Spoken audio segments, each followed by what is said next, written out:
think. I read 1 Corinthians 2, and it was pretty confusing, I'm not gonna lie. It was pretty hard to read.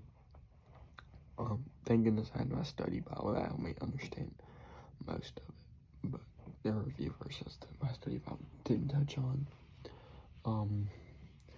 And it was a pretty short chapter, not too much stuck out to me. Most of it was just on this one thing, and it's about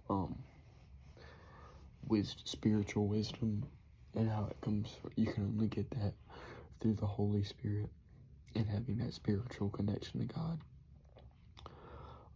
Like it says, how God, in verse 10 it says, now God has revealed these things to us by the Spirit, since the Spirit searches everything, even the depths of God.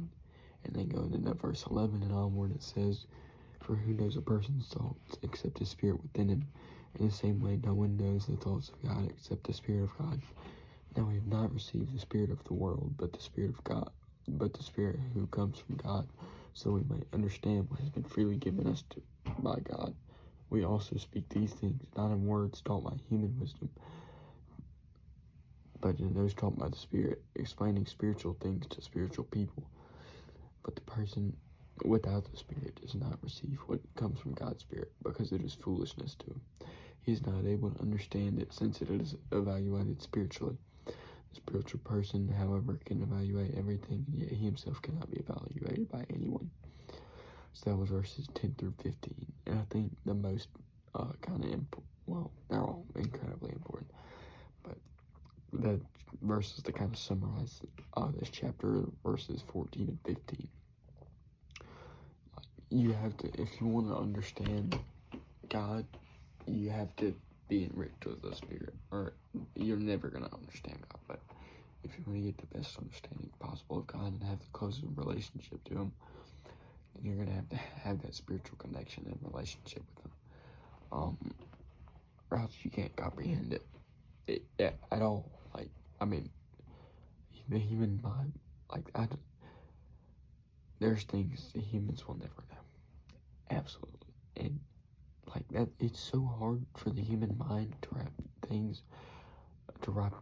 its mind around godly things. Like, a lot of people struggle, I know, with the fact that Jesus was 100% human and 100% God at the same time, fully human, fully God.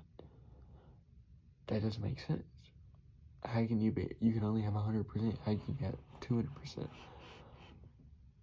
It's because it's not a human thing, it's a godly thing. Nothing's impossible to him. He was both. It's just a fact. He was both. I feel confident saying that's a fact right there. He was both. And I'm not going to call anybody out, but if your religion does not believe that, it's not Christianity, because that is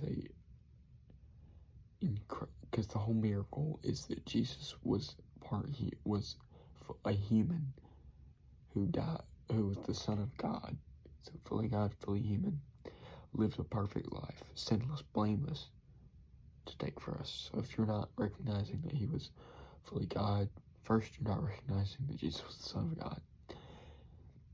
If you're not recognizing he's fully human, then you're not recognizing all the struggles and temptations and stuff he went through, and how important it is that he didn't sin to be the sacrifice for us.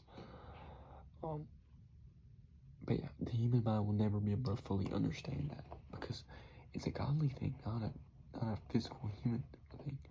So we can't understand that. So I just try not to think about that. I try to make it as simple as 100% this, 100% that. That's just how it was. Don't ask questions. So some people obviously have questions. You can ask much more smarter people than me that, but we'll never really understand, because we can't. Because it just doesn't make sense to us. Yeah. That's it for tonight. Pretty short and sweet.